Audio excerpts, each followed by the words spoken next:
सभी भाइयों को प्रभु यीशु मसीह के महान नाम में फिर से स्वागत और जय मसीह की। प्रभु ने हमें एक और बार परमेश्वर के सन्मुख आने के लिए अनुग्रह दिया, उसके लिए प्रभु का धन्यवाद देता हूं। और पिछले सप्ताहों से हम प्रभु के वचन को सुनते आ रहे हैं और साथ साथ उस वचन के संबंध में गवाही भी सुनते हैं। और गवाहियां हमारे लिए बहुत आनंद का कारण होता है। कई भाइयों से वचन के जो गवाही सुनने का मौका और सीखने का मौका प्रभु ने हमें दिया है, उसके लिए प्रभु का धन्यवाद देता हूं। और आज के जो विषय हमारे सामने है, सेवक का दर्शन जो निराशा को दूर करता है। हमारे जीवन में सेवकाई के संबंध में कई प्रकार के निराशा हमारे जीवन में आती है। मेरे व्यक्तिगत जीवन में मैंने कई बार निराशा को महसूस किया है, पर जब हम वचन की ओर देखते हैं, वचन के जो बात हमें निराशा के ऊपर कैसे विजय पा सकता है, निराशा को किस प्रकार हम दूर करके सेवा में आगे बढ़ सकते हैं, इसके संबंध में हमें बताते हैं, सुनाते हैं। इसलिए आइए जिस वचन को लेकर हम पिछले सप्ताह के वचन का मनन शुरू किया था, उसी भाग में मैं जाना चाहता हूं। पहले राजाओं का पहला पुस्तक, उसका 19वां अध्याय, पहला राजा 19वां अध्याय, उसमें से एक पद हम विशेष करके पढ़ेंगे, 19 का 4 पद। कोई भी भाई पढ़ने में मदद करें। पहला राजा 19 का 4।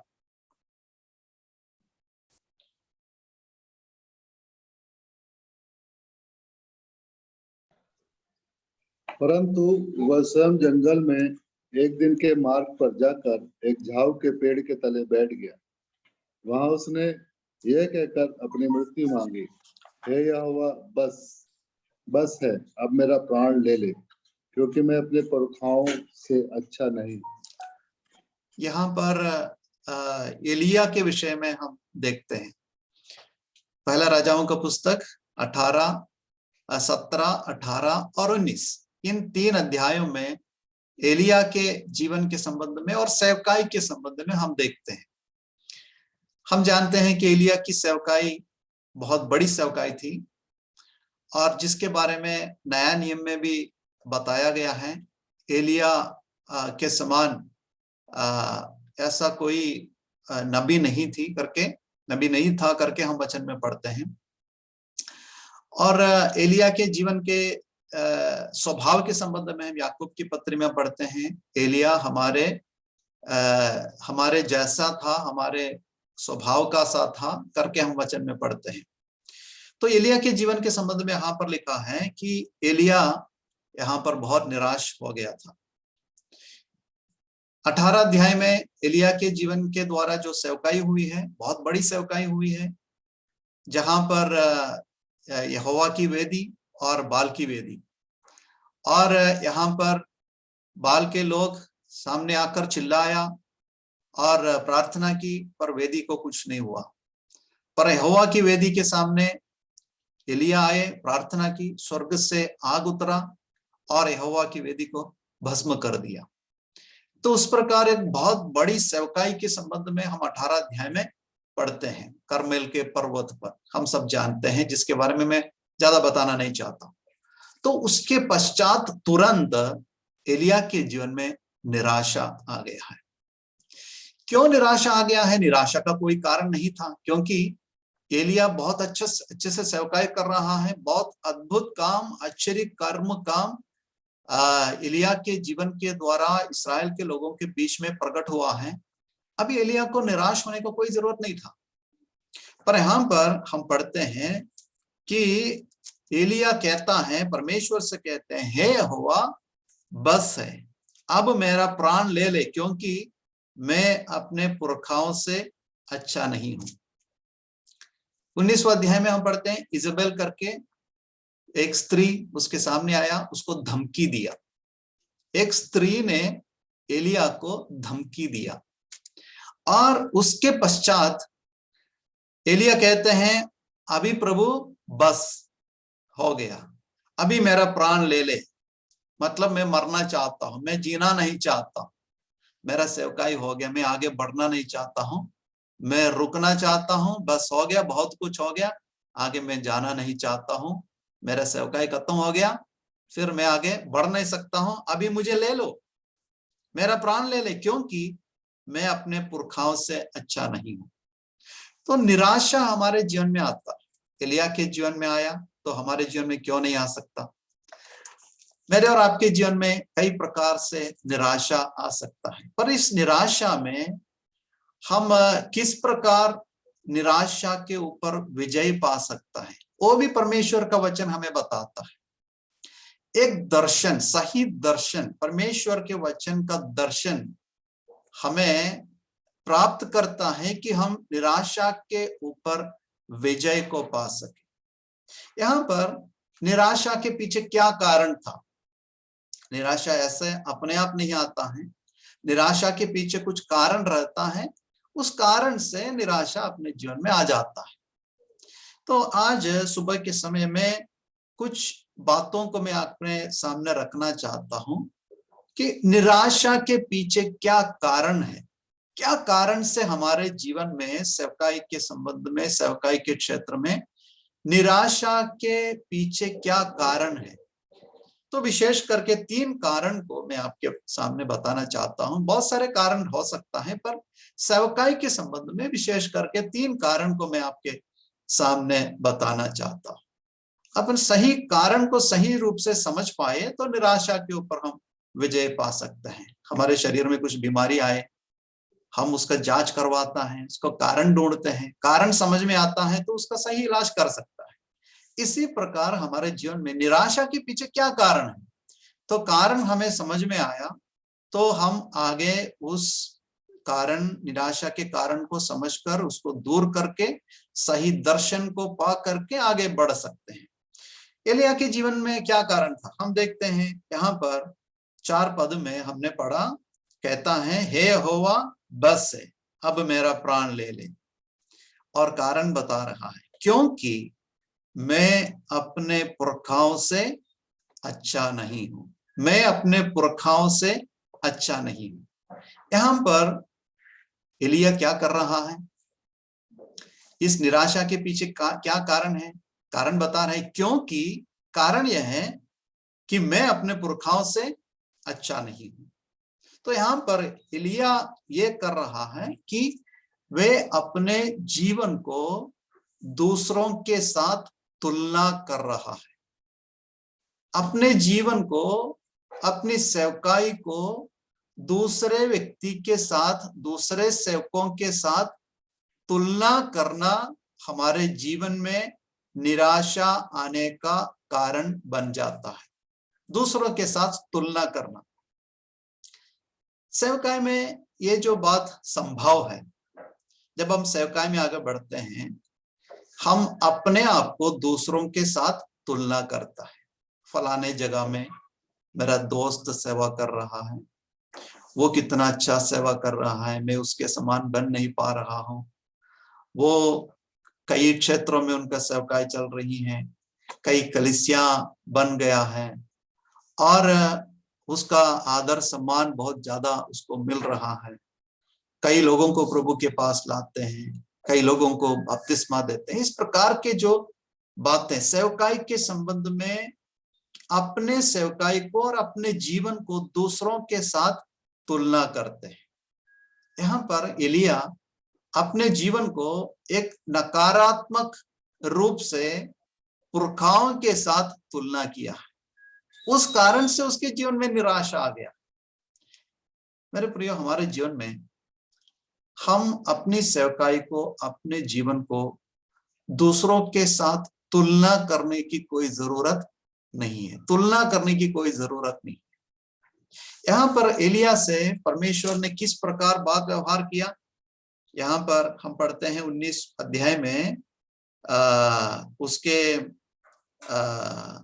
7वां पद में पढ़ते हैं, दूसरी बार यहोवा का दूत आया और उससे चूक कर कहा, उठकर खा, क्योंकि तुझे बहुत लंबी यात्रा करनी है। यहाँ पर पुरखाओं के बारे में स्वर्ग के दूत या परमेश्वर उन्हें कुछ नहीं बताया। परमेश्वर ने उसको व्यक्तिगत रूप से बात किया और उसको छू लिया, उसको छुआ और बताया कि तुझे बहुत लंबी यात्रा करनी है, तुम निराशा में क्यों रहते हो। निराशा के लिए कोई जगह नहीं है, निराशा के पीछे कोई कारण नहीं है, कारण तो है पर उसके लिए कोई जगह नहीं है। निराशा में क्यों पड़े हो, तुम्हें लंबी यात्रा करनी है। मेरे प्रिय, परमेश्वर का वचन हमें भी बताता है कि हमें दूसरों के साथ तुलना करने की कोई आवश्यकता नहीं है, कोई जरूरत नहीं है। हमें अपने जीवन में जो सेवकाई परमेश्वर ने हमें दिया है, हमें सौंपा है, उस सेवकाई को पूरा करने में हमें आगे बढ़ना है। ये हमारे लिए एक दौड़ है, एक दौड़ है। नए नियम के हिसाब से हम पढ़ते हैं, परमेश्वर ने हमें एक दौड़ को रखा है। उस दौड़ में हम अपने आप को दूसरे के साथ तुलना करने की कोई जरूरत, आवश्यकता नहीं है। जो दौड़ परमेश्वर ने मुझे और आपको दिया है, उस दौड़ को पूरा करना हमारा काम है। आजू बाजू में देखने की कोई जरूरत नहीं है, मेरे साथ कोई दौड़ रहा है, कोई मेरे आगे है, कोई मेरे पीछे है, उस चीजों को देखने की कोई आवश्यकता नहीं है। हमें जो दौड़ में परमेश्वर ने हमें रखा है, उस दौड़ को ही देखकर हमें आगे बढ़ना है। और दूसरी बात, हम दूसरों के साथ अपने आप को तुलना करना निराशा का पहला कारण है। और दूसरा कारण यह है कि हम दूसरों के साथ प्रतियोगिता करते हैं। अंग्रेजी में कहते हैं कंपटीशन। दूसरों के साथ कॉम्पीट करते हैं, प्रतियोगिता करते हैं। तो एक भाग प्रभु यीशु मसीह के चेले के जीवन के संबंध में आपके सामने लाना चाहता हूं। मरकुस के जो सुसमाचार, मरकुस रचित सुसमाचार, उसका 9वां अध्याय के 33 और 34 वचन को हम पढ़ेंगे। कोई भी भाई पढ़ने में मदद करें। मरकुस 9 का 33 और 34। फिर वे कफरनहूम में आए और घर में आकर उसने उनसे पूछा, रास्ते में तुम किस बात पर विवाद कर रहे थे। वे चुप रहे, क्योंकि मार्ग में उन्होंने आपस में यह वाद विवाद किया था कि हम में से बड़ा कौन। देखो, प्रभु यीशु मसीह के चेले के बीच में एक वाद विवाद चल रहा था। ये वाद विवाद कहाँ हुआ था? रास्ते में चलते चलते बातें करते वे आपस में विवाद करते हैं और झगड़ते हैं, बातों से झगड़ते हैं। और प्रभु यीशु मसीह दूर से देखा और प्रभु यीशु मसीह समझ गया, समझ में आया प्रभु को कि ये बाद में जब एक जगह में पहुंच गए, कफरनहूम में पहुंच गए, वहां पर प्रभु यीशु मसीह चेलों से बातें कर रहे हैं। और बातों में प्रभु यीशु मसीह ने उनसे पूछा कि रास्ते में तुम किस बात पर विवाद कर रहे थे। और वे चुप गए, क्योंकि मार्ग में उन्होंने आपस में ये वाद विवाद किया था कि हम में से बड़ा कौन है। मतलब आपस में प्रतियोगिता कर रहे हैं, कंपटीशन कर रहे हैं, हम में से कौन बड़ा है। देखो, ये जो विवाद की बात हमें निराशा की ओर ले जाती है। आपस में विवाद निराशा को पैदा करता है। तो यहाँ पर विवाद के लिए कोई कारण नहीं है, कोई बात नहीं है जिससे विवाद हो जाए। सेवकाई में परमेश्वर के जो सेवकाई में परमेश्वर ने हमें बुलाया, ठहराया, इसमें ऐसी बात नहीं है कि हम में से बड़ा कौन है, क्योंकि परमेश्वर ने हमें अपने अपने स्थान में रखा है और परमेश्वर ने हमें एक सेवा सौंप दिया है कि हम उस सेवा में आगे जीवन बिता सके, जिसमें हमें दूसरों के साथ तुलना करने की कोई आवश्यकता नहीं है और दूसरों के साथ कॉम्पीट करने का, है ना, प्रतियोगिता करने का भी कोई आवश्यकता नहीं है। पर चेले लोग आपस में झगड़ते हैं, विवाद करते हैं कि हम में से बड़ा कौन है। और यूहन्ना के सुसमाचार में वहां पर भी एक बात हम देख सकते हैं। यूहन्ना 4 अध्याय के पहला पद में हम पढ़ते हैं कि यूहन्ना के चेला और प्रभु यीशु मसीह के जो चेले, उनके बीच में भी कुछ विवाद आ गया। कारण क्या है? 4:1 में पढ़ते हैं, फिर जब प्रभु को मालूम हुआ कि फरीसियों ने सुना है कि यीशु यूहन्ना से अधिक चेले बनाता और उन्हें बपतिस्मा देता है, तो फरीसी लोग क्या है, इस बात को देखते हैं क्या है, कौन ज्यादा लोगों को चेले बनाते हैं, कौन ज्यादा लोगों को प्रभु के पास लाता है, चेले बनाने का काम में कौन आगे है और कितने लोगों को बपतिस्मा देता है। देखो, आजकल मसीही लोगों के बीच में, मसीही हत में इस प्रकार के जो बात आ जाता है, कितने लोग तुम्हारे कलीसिया में, कितने लोग को तुमने बपतिस्मा दिया है, तो इस प्रकार की बातों को लेकर लोगों को महत्व देने का काम चलता है। फलाने जगह में इतने सारे लोग हैं, इतने कलीसियाएं हैं, इतने सेवक लोग हैं, तो वहां के जो सेवा करने वाला एक महान व्यक्ति है, बाकी लोगों से वो बड़ा है।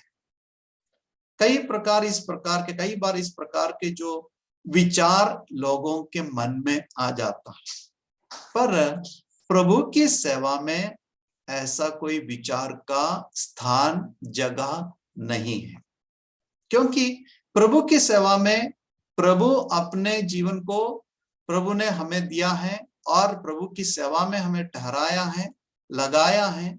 हमें सेवा में आगे बढ़ना है और सेवा में प्रभु जिस उद्देश्य के लिए हमें रखा है उस उद्देश्य को पूरा करना है। हमें दूसरों के साथ तुलना करने की कोई आवश्यकता नहीं है।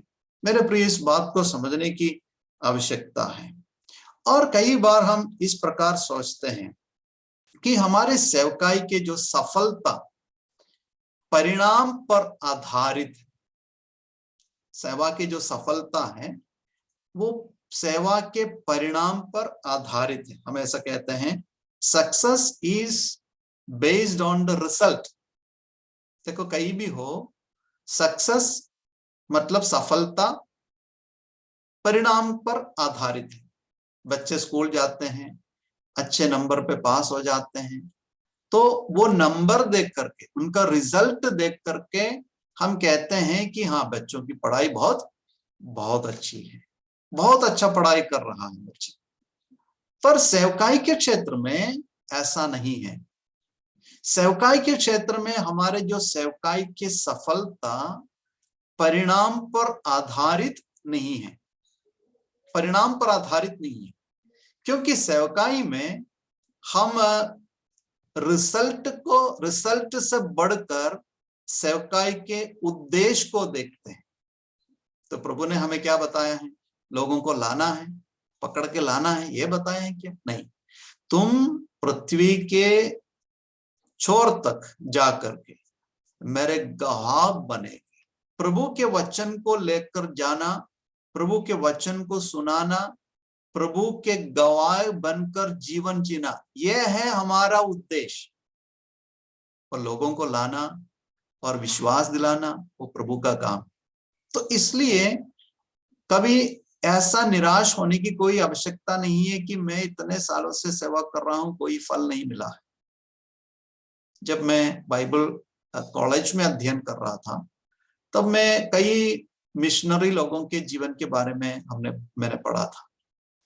विलियम कैरी करके जो मिशनरी जिनके बारे में हम सब जानते हैं। विलियम कैरी बंगाल में आ गया था और वहां पर बहुत सालों तक सेवकाई किया है। और पहला जो व्यक्ति प्रभु पर विश्वास करने आया कितने साल के बाद? 9 साल के बाद एक व्यक्ति प्रभु पर विश्वास किया। उनके सेवकाई के 9 साल के बाद। क्या हम ऐसा समझ सकते हैं जो 9 साल की सेवकाई फालतू गया, व्यर्थ हो गया है? नहीं, क्योंकि प्रभु अपने समय पर लोगों को लाते हैं। हमारे जीवन का उद्देश्य, सेवकाई में हमारे जो उद्देश्य है कि प्रभु के वचन लेकर के लोगों को सुनाना, लोगों के बीच में गवाह बनकर प्रभु के लिए जीवन जीना। हम इस बात को समझे तो हमें हमारे जीवन में निराशा आने की कोई कारण, कोई रास्ता नहीं बनता है। मेरे प्रिय, हमारे जीवन में हमें एक दूसरे के साथ प्रतियोगिता करने की कोई आवश्यकता नहीं है। हम अपने अपने स्थान में हैं। प्रभु ने हमें रखा है, किसी क्षेत्र में सेवकाई के लिए रखा है। उस सेवकाई में विश्वास योग्यता के साथ हमें जो सेवा सौंपा है उस सेवा को पूरा करना है। और तीसरी बात मैं बताना चाहता हूं कि तीसरी बात यह है कि हम सेवकाई के उद्देश्य को यदि सही रूप से समझ नहीं पाते हैं तो निराशा हमारे जीवन में आ जाता है। सेवकाई के उद्देश्य को हम सही रूप से समझ नहीं पाते हैं तो हमारे जीवन में निराशा आ जाता है। कुलुस्सियों की पत्री में जाएंगे। कुलुस्सियों की पत्री 30 पहला अध्याय। पौलुस प्रेरित अपने जीवन के सेवकाई के उद्देश्य के संबंध में, किस कारण से, किसके लिए मैं सेवकाई कर रहा हूं, उसके बारे में पौलुस बता रहे हैं। कुलुस्सियों की पत्री पहला अध्याय का 28 और 29 वचन को पढ़ेंगे। कोई भी भाई पढ़िएगा।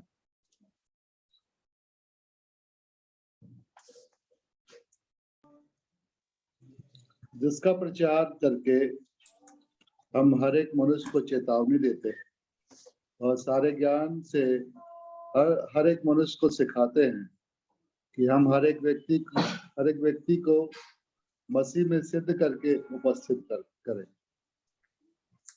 29 भी। इसी के लिए मैं उसकी उस शक्ति के अनुसार जो मुझ में सामर्थ्य के साथ प्रभाव डालती है तन मन लगाकर परिश्रम भी करता हूँ। देखो, यहाँ पर सेवकाई के उद्देश्य के संबंध में पौलुस बताते हैं। मेरा उद्देश्य क्या है? उद्देश्य है कि मैं चेतावनी देता हूं, हर एक मनुष्य को चेतावनी देता हूं और हर एक मनुष्य को सिखाता हूं, एक एक करके सिखाता हूं। किसके लिए? कि मैं उनको मसीह में सिद्ध करके उपस्थित करे। और 29 में, इसीलिए मैं उसकी उस शक्ति के अनुसार जो मुझ में सामर्थ्य के साथ प्रभाव डालती है तन मन लगाकर परिश्रम करता हूं। सेवकाई का उद्देश्य है जो सुनने वालों को, हमारे कलीसिया के लोगों को या जो प्रभु के पास आते हैं उनको सिद्ध करके प्रभु के सन्मुख उपस्थित करे। बस वही है हमारे सेवकाई का उद्देश्य, और कोई उद्देश्य नहीं है। कई लोग क्या हैं, सेवकाई करते करते इस उद्देश्य को भूल जाते हैं। उनके मन कई चीजों में लग जाते हैं, आर्थिक चीजों पर मन लग जाता है और मुझे ये होना है, वो होना है करके क्या है, लोगों के मन किसी चीज पर मन लग जाता है और इस उद्देश्य को भूल जाते हैं। तो इसलिए उसी अध्याय में पौलुस फिर से कहते हैं, तीसरा अध्याय उसके 23वें वचन में बताते हैं, जो कुछ तुम करते हो तन मन से करो, यह समझकर कि मनुष्यों के लिए नहीं परंतु प्रभु के लिए करते हो। तो यहां पर मैं एक निराशा का कारण देखता हूं। कारण क्या है? जो मनुष्य के लिए कर रहा है, जो मनुष्य को दिखाने के लिए कर रहा है, वो जरूर निराश हो जाएगा। जो मनुष्य के लिए कर रहा है, मनुष्य को दिखाने के लिए कर रहा है, वो जरूर निराश हो जाएगा। 22वां पद में वो फिर से कहते हैं, सब बातों में उनकी आज्ञा का पालन करो, मनुष्यों को प्रसन्न करने वालों के समान दिखाने के लिए नहीं, परंतु मन की सीधाई और परमेश्वर के भय से मनुष्य को प्रसन्न करने वालों के समान दिखाने के लिए नहीं। देखो, सेवा के क्षेत्र में कई बार ये हो जाता है, मनुष्य को प्रसन्न करना और मनुष्य को दिखाने का काम। कई बार मैंने देखा है और कई जगह में ये बात चल रहा है, हम सब जानते हैं। पर प्रभु का वचन पौलुस के द्वारा लिखा गया है और हमें बताया है कि मनुष्यों को दिखाने के लिए जो करता है वो जरूर निराश हो जाता है। मनुष्य को प्रसन्न करने के लिए नहीं, पर लिखा है किसके लिए करना है? प्रभु के लिए करते हो। जो कुछ करते हो तुम प्रभु के लिए करते हो, क्योंकि सेवा में किसने हमें बुलाया है? प्रभु ने हमें बुलाया है। सेवा किसने हमें सौंपा है? सेवा प्रभु ने हमें सौंपा है। तो इसलिए मनुष्य के लिए ना करो, प्रभु के लिए करो। तो सेवा जो प्रभु ने हमें सौंपा है, हम मनुष्य के लिए नहीं, प्रभु के लिए। हम मनुष्य के दास नहीं हैं, किसी मनुष्य के दास नहीं हैं, हम प्रभु के दास हैं। इसलिए प्रभु के लिए हम सेवा करते हैं, प्रभु के नाम के लिए करते हैं, प्रभु की महिमा के लिए करते हैं। तो हमारा एकमात्र उद्देश्य है, जो लोग वचन सुनकर आते हैं उनको चेतावनी देकर, उनको सिखाते हुए, उनको मसीह के सामने सिद्ध करके उनको उपस्थित करें। मेरे प्रियो, आज सुबह हम इस 3 कारण को अपने मन में रखें। पहला कारण क्या है? पहला, निराशा के पीछे पहला कारण क्या है? हम दूसरों के साथ अपने आप को तुलना करते हैं, अपने आप को तुलना करते हैं। दूसरा कारण क्या है? हम दूसरों के साथ प्रतियोगिता करते हैं, जिसके कारण निराशा हमारे जीवन में आ जाता है। और तीसरा कारण मैंने बताया, सेवकाई के उद्देश्य को हम भूल जाने के कारण निराशा हमारे जीवन में आ जाता है। प्रभु इस वचन से हमें आशीष दे, प्रभु हमें सही दर्शन दे। परमेश्वर का वचन से हम परमेश्वर की बातों को समझकर सही दर्शन को पा करके हम आगे सेवा में बढ़े। प्रभु इस वचन से हमें आशीष दे। प्रभु के नाम की महिमा हो।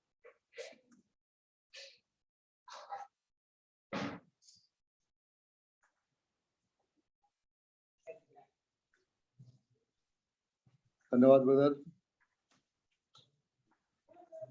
बहुत ही बेहतर तरीके से आपने परमेश्वर के वचन से